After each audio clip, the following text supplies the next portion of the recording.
Hello viewers, welcome to your darling station OSBC. Come enjoy a rich menu of programs. On OSBC TV, there is something you must watch. We have drama.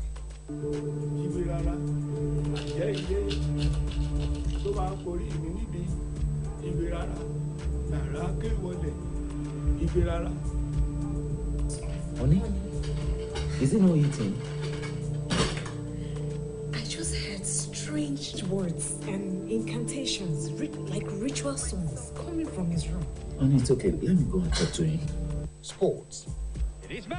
Yeah. Oh, yes! What a brilliant free kick! Good musicals.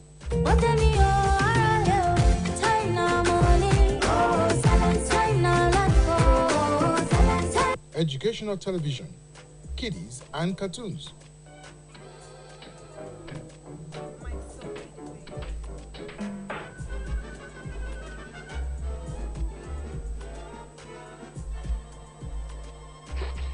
Quality discussions and editorials.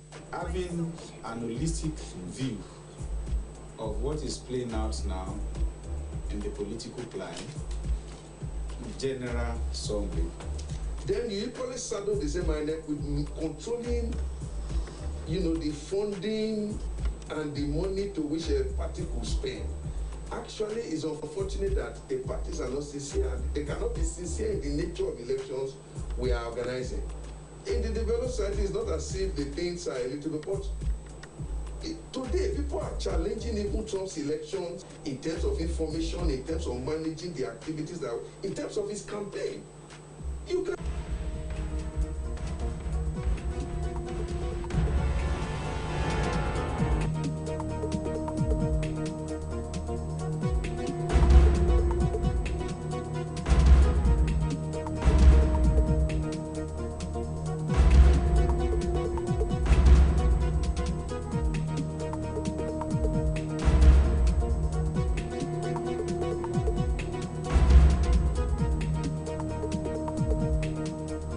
Mondays through Fridays, 3:30 to 4:30 p.m. in the newsroom. You can't afford to miss it. Good afternoon and welcome to today's edition of this program in the newsroom. We are set as usual to take you through another 3 topical issues. My name is Abiodun Olalere. President Muhammadu Buhari has charged the newly sworn-in acting Chief Justice of Nigeria not to do anything that may make ordinary people lose confidence in the nation's judiciary. Chairman of the Independent National Electoral Commission, INEC, Professor Mahmoud Yakubu, says Nigerians will determine who becomes their leaders in the 2023 general elections. And the People's Democratic Party, PDP, has given former President Olusegun Obasanjo 24 hours to clarify his recent comments on regretting picking Atiku Abubakar as his vice president in 1999.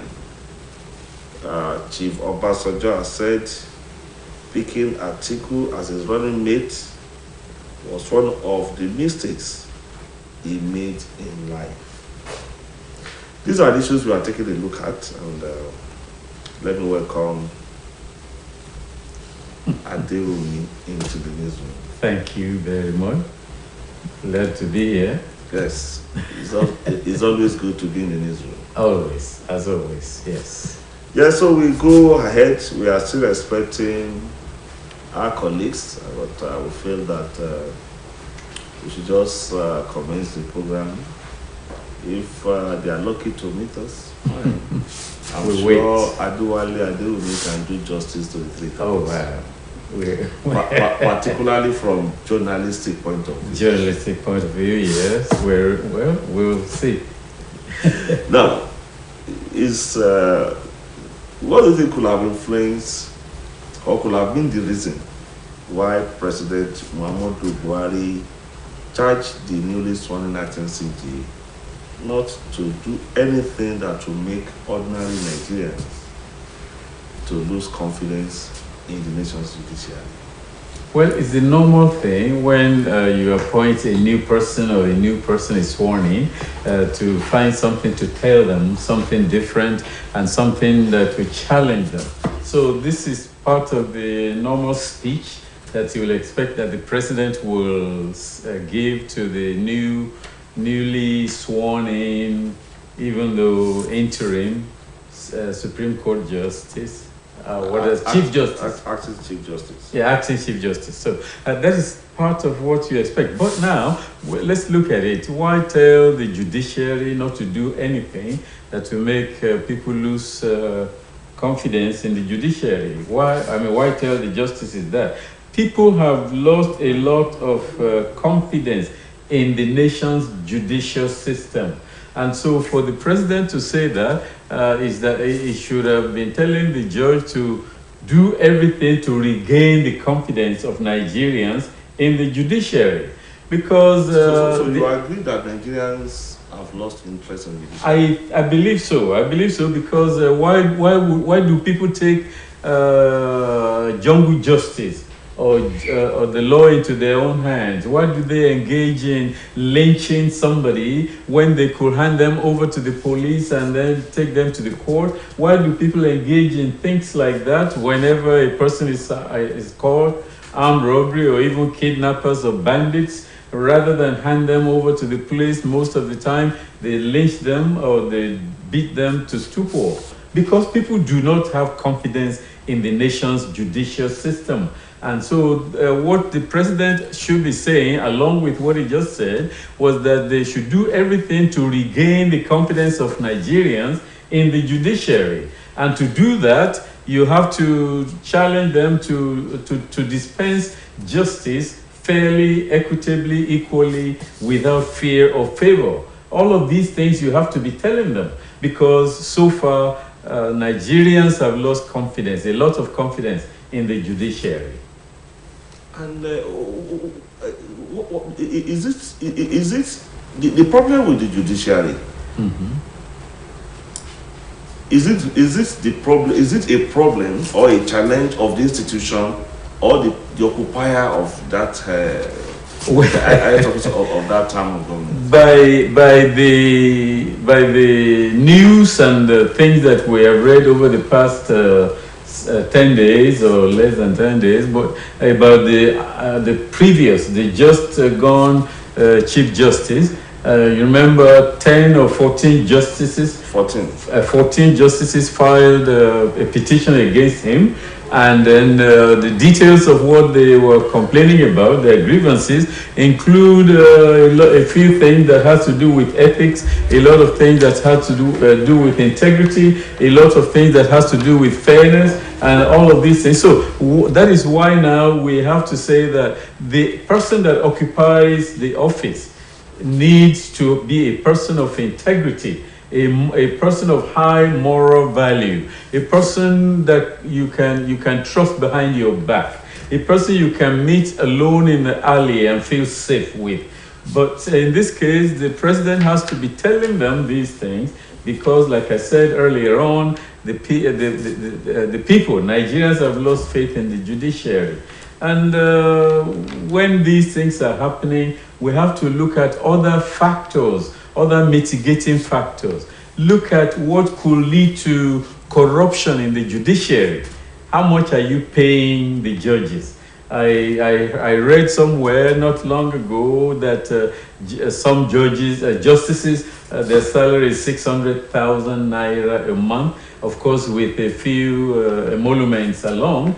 But regardless of all that you add to their salary, it's still less than 1 million naira a month. So they should betray their oath of office because they are earning low salary? Because they're humans too. They're human beings. The temptation could be so strong that their poverty or their need could lead them into such immoral things. I'm not saying that because of that, but they're human beings, like I said, and when the condition, the work condition, the benefit package is not up to what the councillor in their ward is making, then you will see that the temptation is very, very strong for many of them. But if we consider the protest, so to speak, by the 14 justices, yes, the blame was put on the person, not on the system. Not on the system. Yes, I agree. It was also asked to, the former CJ was asked to account for so is it actually the system, or that was why I asked the other time, was the problem, or is the problem of judiciary, well, the part of the institution or the system, or the occupier of that office? The person that occupies the office, whatever he does, people ascribe to his actions, they ascribe it to the judiciary, to the system. So whatever the occupier of the office does and does wrong, people will say the justice system is corrupt when the one person is corrupt. Those 14 judges said that the outgoing did not allow them, or rather didn't pay them when they go for foreign training. He didn't support them, and that he supported members of his own family or his household or his friends or relatives. So the person that occupies the office actually puts a lot of stain on the system itself. If the person is just and is right, is upright and all that, people will still say, will be saying that the judiciary is good, is equitable and all that. But in this case, the president has to charge the incoming, the newly sworn in, to say that don't be like those who have gone before you. And I agree with the president. And that's why I keep saying the person that occupies the office has a lot to do in making the office what it should be. Okay, now, Tanko Mohammed is out already. Yeah. And Adwola is in now. Yes. He's using this caption, the normal caption in print media. Yeah. Now, do you see the new Chief Justice being able to correct, bearing the wrong, the supposed wrong of his predecessor, bearing in mind that he also signed that petition against Tanko Mohammed? Exactly. Being from a particular part of of Oyo State, that part of Oyo State or part of Yoruba land, they are known to be moral people, ethical people. They are all over Yoruba land too, but I'm just saying in particular where Ariwola is from, Ishei, Shaki area. They are very moral. I'm hearing that from you for the first time. Yeah, because I've interacted with them, I grew up with them, and I saw a difference in their behavior. OSBC, but WND, NTV, WNDS was manned by people from Ishei area, and they did a very, very good job. Even the name that we know, Biofilis is from Oyo, Larewaju Adepoju, originally from that side, or now they say from Ibadan. So they are moral people. Okay. They are moral people. So you expect him? I expect a lot from him. The desired change. Yes, I expect that he will make some changes, and changes that will make the judiciary more trustworthy.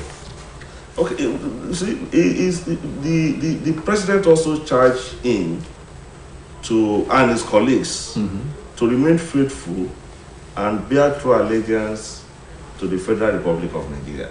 Though you have said it is a normal thing to advise on a day as such, but do you see this as necessary at that level in life, charging a Chief Justice that will have spent several years as a jurist to bear allegiance to the Constitution? Like I said at the beginning, in light of what the environment is, the modern environment, it is necessary to remind everyone, you and I inclusive, to remind us to be loyal to these things, to the code, to the things that we hold dear in Nigeria, because it is so easy to fall backwards or fall away or to forget. Or to lose track. Or to look back, exactly. And also to go with the crowd, to go with the flow.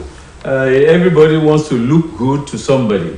And it's easy to go with the flow wherever the popular opinion or popular trend or popular whatever. So it is very, very necessary for the president to remind the justices of these things. I'm just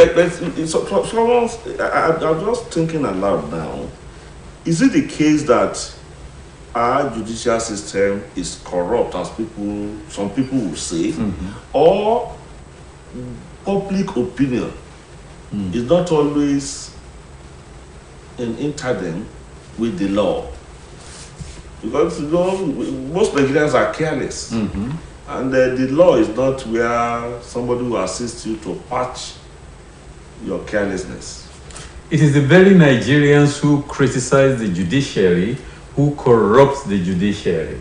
When they go before the law or go before the court and approach the bench, do they go with a clean mind, or do they go with finding, before they appear before the bench, finding a way to reach the judge before the hearing and all of that?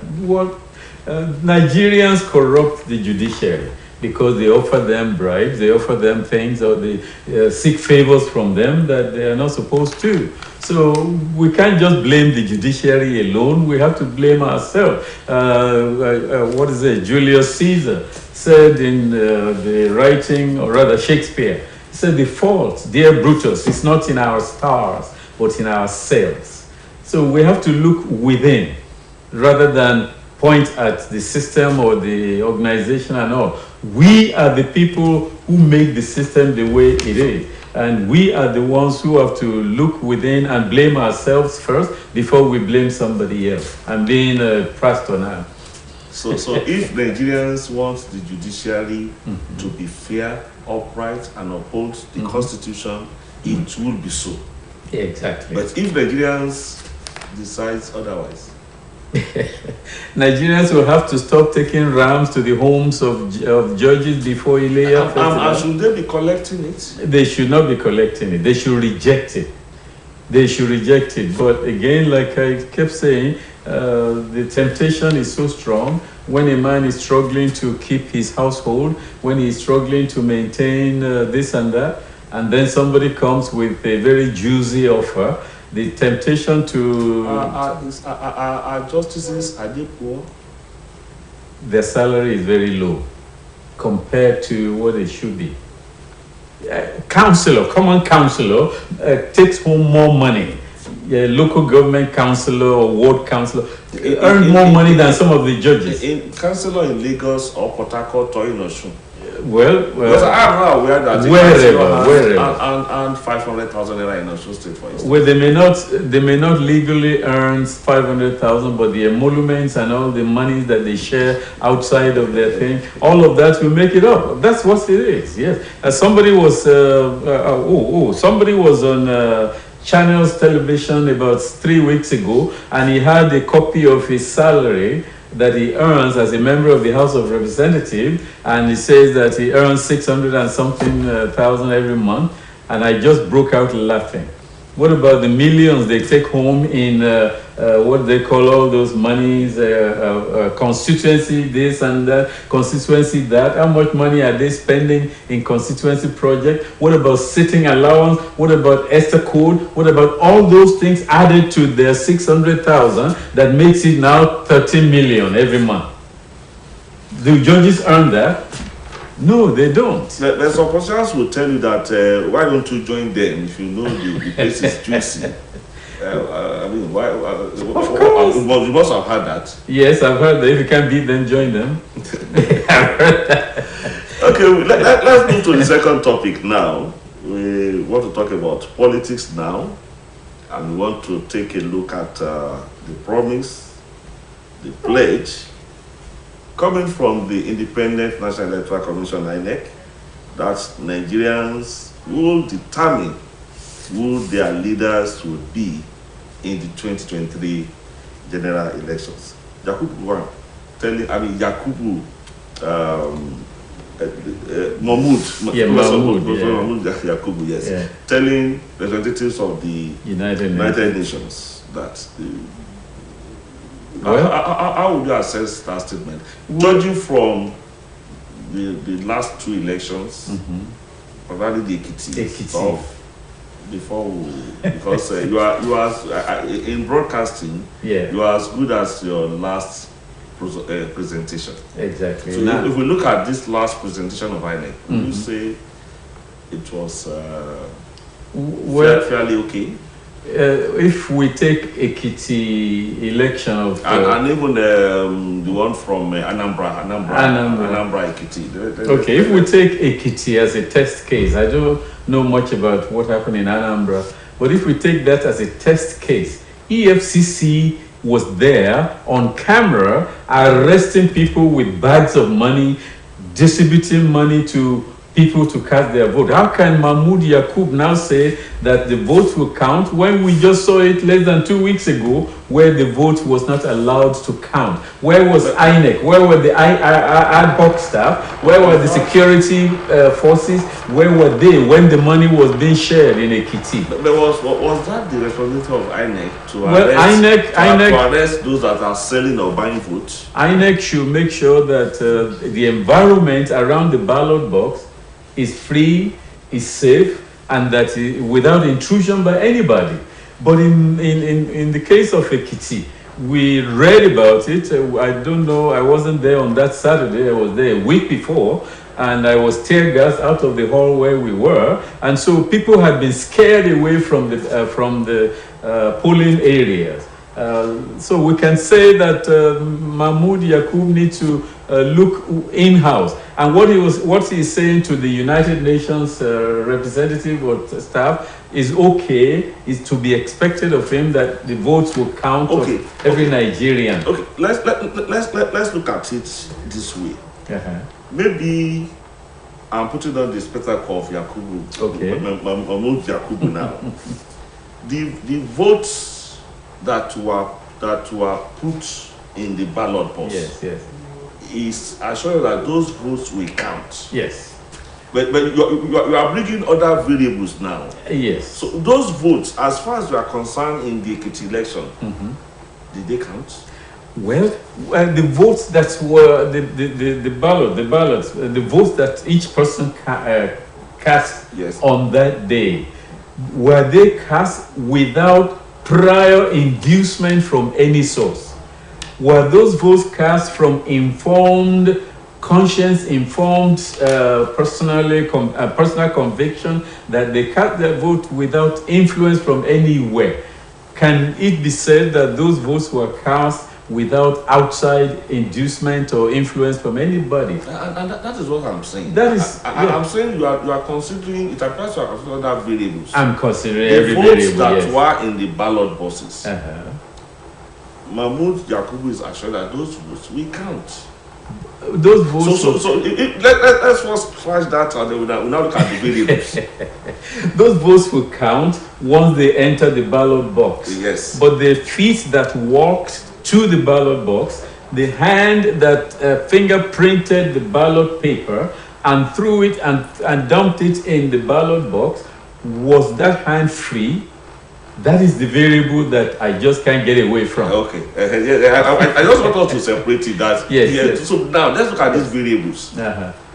Is it responsibility of INEC to arrest those that are buying or selling votes? INEC invited law enforcement uniformed personnel to be there to supervise, to protect, to make sure the safety and the security of the vote. INEC employed them or invited them to be there, and INEC is paying some of them, some of their money. So INEC should demand of them that they should make sure that the vote is free and fair and credible. Okay, Mr. Adeo, I understand your background. Now, I want us to be realistic. Yes. Have you been to a polling unit in Nigeria of recent? How many police men or women or officers or security, let me say security personnel, let me put it that way. Yes. Did you find at a polling unit? And are they armed? In my particular polling unit, where I always cast my vote, ever since I've been in Nigeria since 2012, there are always two uniformed men, whether men or women, but uniformed personnel, two there, and they always sit there watching as people walk to the polling booth to cast their paper. They're there to assist older people who could hardly walk, to lead them to the ballot, to the polling booth. They do that. But as for security, making sure that nobody is sharing money behind the scene, I never saw them do that. I think they should do that. I am saying they should do that. They should arrest anybody carrying a bag of money, standing behind the scene or standing in view of the people who are lined up to vote and beckoning them after they cast their vote to come there. They should arrest such a person. There should be no such person and no such activity around the polling booth. At least 50 meters of where the vote is being counted, there should be no such thing going on. But it's happening. Okay. Yes. And I witnessed it with my own eyes. Okay, now let's look at the voting system in Nigeria. Since we commenced this present democratic dispensation in 1999. You came in 2012. Or 2012. 2012, yes. Will you say, yes, you may not be in Nigeria in 1999 to witness those elections, but will you say there are improvements, or otherwise, if you are to look at this last election in Ekiti? Well, in terms of technology, there have been a lot of improvement in accrediting voters, in also casting ballots and all. There has been improvement. And also in the printing of the paper, the ballot paper, I think they have improved on it. Rather than crowd them and the icon or the logo of the party being so small. So tiny. They enlarged them and they made them more visible, and for people with a visual impairment can easily see them. So, and then the space where you fingerprint also is wider, a little bit wider than it used to be. So there have been improvements. Okay, and you think this issue that you have raised should be part of the duty of INEC too? Exactly. INEC should be empowered to see to that, or if INEC employs you as a police officer, then INEC should make sure that you carry out your duty. That is what I'm saying. That you do what you are there for. Okay, and INEC has also assured, according to Professor Mahmoud Yakubu, that it will work in line with the provisions of the Electoral Act 2022 as amended to uphold the choice that Nigerians will make. You know, the Electoral Act, the amended Electoral Act of 2022 is very, very good. I haven't read it, but the points out of it that I've been reading, they have been very, very good, and I believe that it will help to revolutionize the way we cast ballots in Nigeria. It will also help to wipe out all the things that we have talked about earlier on. I also help to streamline some things. And can you imagine 2 days ago somebody said that they're still looking for a running mate when everything closed June 17th, and of June 27th somebody is still looking for a running mate. Of course, Festus Okoye said it's too late for any of that. But I'm saying that the new Electoral Act, if allowed to take its course, if it's enforced and applied, will help to wipe out a lot of these corrupt things that we've been talking about. So which other thing have you noticed that you think INEC should guide against? You are talking about buying and selling of votes. Yes, INEC should guard against that and prevent it by all means. Which other thing have you noticed? Well, I noticed the improvement I have noticed, of course, like I said, electronically, technology has been allowed to take its course. And also in Ekiti, Anambra, maybe another before that, they electronically transmitted the result of the election. Now, are the people who are poll watchers or party delegates, are they erudite, but do they know enough? Knowledgeable enough? Knowledgeable, thank you. Are they knowledgeable enough of technology that is being used to transmit the result? And whose fault is that? If your agent is not knowledgeable, you submitted the name. It's written on paper as well. Okay. What is sent electronically is also on paper. Okay. So they will verify the two. Is what is on paper, is that what is on the electronic system, and vice versa. So improvements are coming, and we ought to believe in the system, believe in Mahmoud Yakub, believe in INEC that things will get better, and that we are hoping that before or by 2023, which is just a few months away, that things would have improved to such an extent that we can say the election was fair and credible. It appears as if you are putting the blame on INEC. What about the political class? And what about the electorate too? Should they not share from the blame? What I said about the judiciary earlier on, that the people corrupt the judiciary, also the same thing, the people corrupt INEC. Because the people... Or corrupting the system. They corrupt the system generally, including INEC. Because people have told me in the last few months and weeks now, people have told me directly, that means people are hungry, they will vote for whoever gives them money. And I said, you are telling me you're hungry. You said the people who starve you for 4 years, but those people will come back and give you money, you still vote for them. Allegedly. Allegedly, exactly. Allegedly. Because I'm not aware of anybody that starved anybody. So.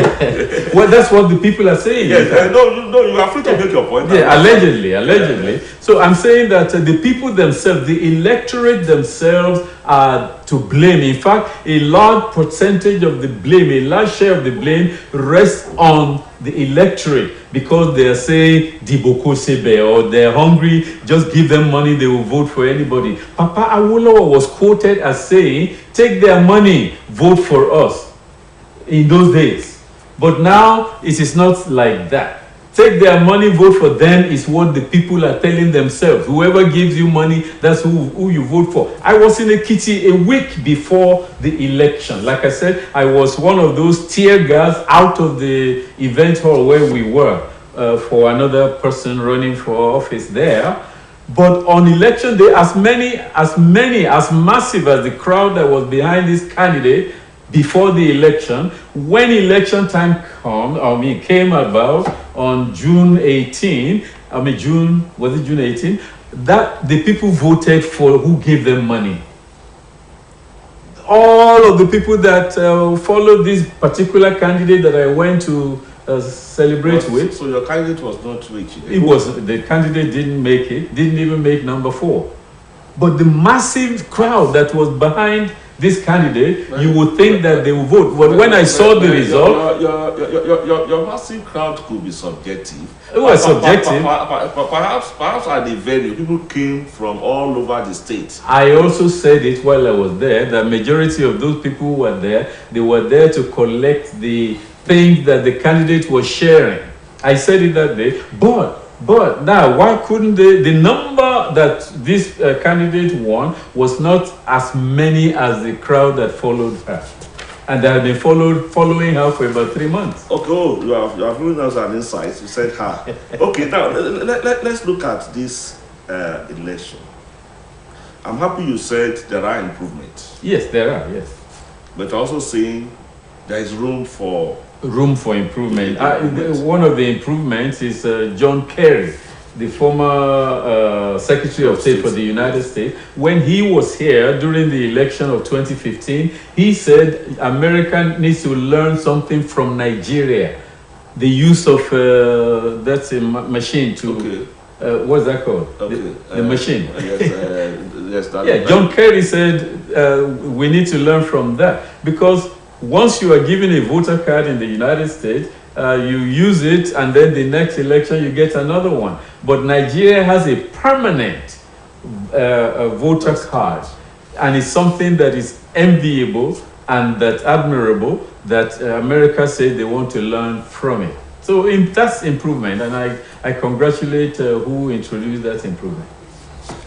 Okay, let's move to the third and final topic now. The People's Democratic Party, PDP, through its Board of Trustee BOT Chairman, Walid Jubril, is confronting former President Olusegun Obasanjo and is giving him a 24-hour ultimatum I don't know when your Twitter will lapse. Anyway. I think it was 48 hours when it first came out. Now it's 24 hours. Okay, I don't know when it will lapse. Yeah. To clarify his recent statement, that one of his greatest mistakes was that he made Atiku Abubakar his vice running mate in the 1999 presidential election. How will you react to that? What else does President Obasanjo need to clarify? He said it. It was his own opinion based on his own experience and expressing something that he expressed from his own direct knowledge. So how can you give him 24 hours to clarify? What further clarity or clarification do you want? So that statement is self-explicit? Yes, it's very explicit, but he specifically said, he has been saying it for the past 4 or 5 years, and he wrote it in his book, My Watch. So if you ask him to clarify, what will he clarify? Now say that he was wrong? But some people will say that it is when an election is approaching that he always say that he always say something derogatory about. Of course, that's his style. That is modus operandi, and he does that all the time. He did it for Jonathan, or maybe even before Jonathan. He did it for Buhari too. Except I'm saying I'm coming. He did it for Jonathan, and then he did it for Buhari, and then he's doing it again for whoever. Except that of Atiku is persistent. Yeah, that's maybe because he has always been a presidential candidate too. Of course, yes. This is the 5th or 6th time that Atiku will make attempt to run for president, and Obasanjo also a person always looking for relevance, always looking to be relevant. Now, the BOT chairman is also accusing Obasanjo of making that statement because Atiku truncated his 3rd term plan. We all agree on that. And you also recall that when President Buhari was the British Prime Minister a few days ago, and he was asked about if he was also run for a 3rd term, he said he dare not try it.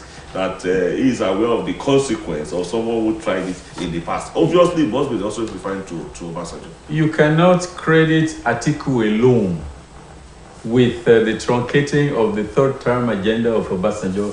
You cannot credit Atiku alone. In fact, there were other persons who were in the National Assembly who had been working behind the scene and working within the ranks for weeks before Atiku jumped on the bandwagon. There was somebody who particularly held a bag of money before the world press and said, this is how much money was offered, this is money that was offered for us to corrupt the Nigerian constitution. What is the name of such a person? It's not just Atiku that did that. Those who were in the National Assembly did that before Atiku jumped on the bandwagon. Yes, that may be true, but you know, in certain instances, when someone does something, you overlook it. But when a particular person, you get concerned. Of course. Perhaps Atiku could have also benefited from the 3rd term too. Well, he benefited from it. What about when they were inside the National Assembly casting their vote? What about that very day, there was somebody, I'm not naming, who was particularly influential in the vote that was cast that very day. And when it was time to vote, it was only 1 or 2 yeses for the 3rd term. Everybody else was silent in the National Assembly. Somebody was behind all of that, influencing all of those. Also, people were behind. Yes, some people were behind, but somebody influenced some people. Now, we should give that credit to such a person too. Okay, the person must have had you. Now, let's still look at this statement. Some people have also asked if former President Obasanjo is a saint. If he is a saint. Insane. Saint. Oh, if he's a saint. Even Obasanjo himself would never claim to be a saint. And if anybody paints him a saint, I will be one of those that will raise up my hand and say, he is not a saint. I have personal involvement, that's something that personal to between me and him. So I will not say Obasanjo is a saint. He never will claim to be a saint. I'm subjective. Then you not be fair to him. I will not be fair to him. But I say he's not a saint. Okay, you admit he's not a saint. Now, so is it a case of a kettle calling a pot black? Pot black, yes, that's what it is. And it takes one to know one.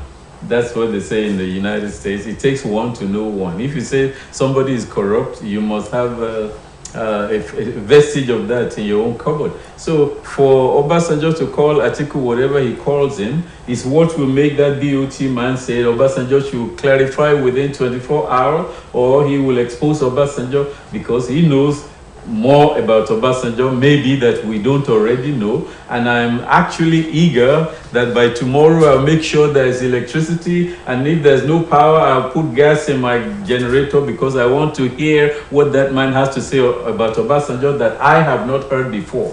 But one thing that is of concern is that each time former President Obasanjo accused Atiku Abubakar of wrongdoings, the man has never responded. He has never responded. He just keep quiet and be looking at it. Why do you think it's so? Well, Atiku, his being quiet is a wise thing. He's a man of wisdom. You don't go throw dirt in public. If somebody throws dirt at you, you brush it off and walk away. And he is doing what is very, very good. Atiku not responding at all is a very good thing. Silence may not be guilt sometimes, but Atiku, I commend him that he's not engaging Obasanjo, because if he ever tried to engage Obasanjo, that will further embolden Obasanjo to even say some more things. Exaggerations are in what he said. We know he has exaggerated a lot of things. So Atiku, I commend him for not responding one way or the other. Okay. That is the convenient time to end this program, because you have told me you have personal issue with somebody. So I don't want you to talk about it. So that we can still talk about it. So that I won't give you the opportunity to. We can still talk about it. I'll give him credit where he deserves credit. But when it comes to some things, and you said no individual can be perfect. No individual can be perfect. So he has his weaknesses too. I would never claim perfection in my own life.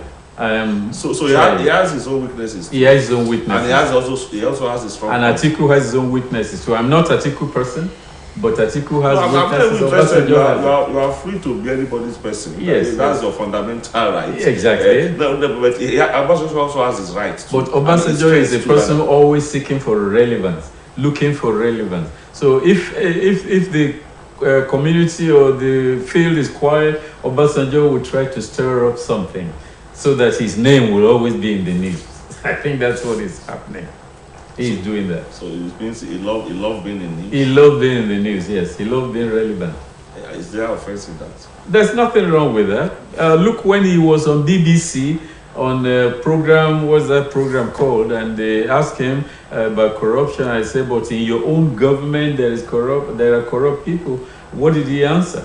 He couldn't answer. He just rambled on and on and on. No, but the fact remains that when he was president, yes, he sacked ministers that were. Yes, he did. He did. While he was sacking ministers, also maybe there were those he didn't sack. But some other people never sacked anybody. Of course. Well, Babachir was sacked. Oh, he resigned. Oh, he was asked to resign or forced to resign. Okay, but that is not for another day. That's how far we're able to go on today's edition of this program. Yeah. In the newsroom, we want to believe we have added color to your day. Not minding that the house is not full today. Of course. But one of those things, it happens like that occasionally. We try to fill the house. So let me really thank and appreciate Adwale for part of Thank you very much. Glad to be here. In the newsroom, we'll be back tomorrow. My name is Abia Donalede. Bye-bye.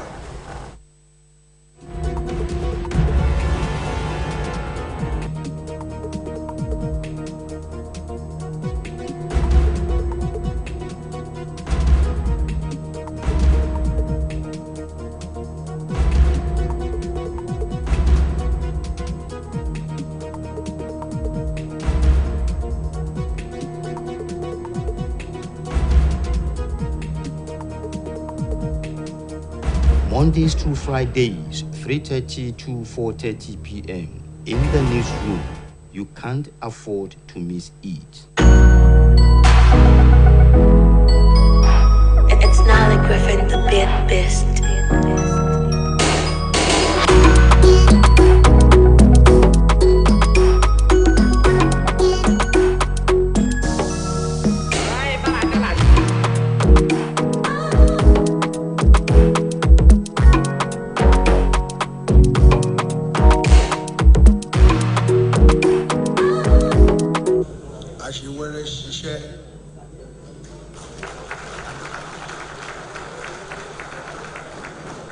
wẹ́rẹ́wẹ́rẹ́ ni wọ́n ránṣẹ́ lọ ìpínlẹ̀ Ọ̀ṣun dẹ̀ ní tẹ̀síwájú gómìnà wa ṣe ń tàn mọ́lẹ̀ sí i lágbára Ọlọ́run Olódùmarè ìmọ́lẹ̀ yín kò ní wọ̀ lókun lágbára Ọlọ́run. A very humble and forward-looking person whom I have come to know over the years. The speech to the president, the governor, is as a statesman, a bridge builder, and a lover of and a believer in one strong and indivisible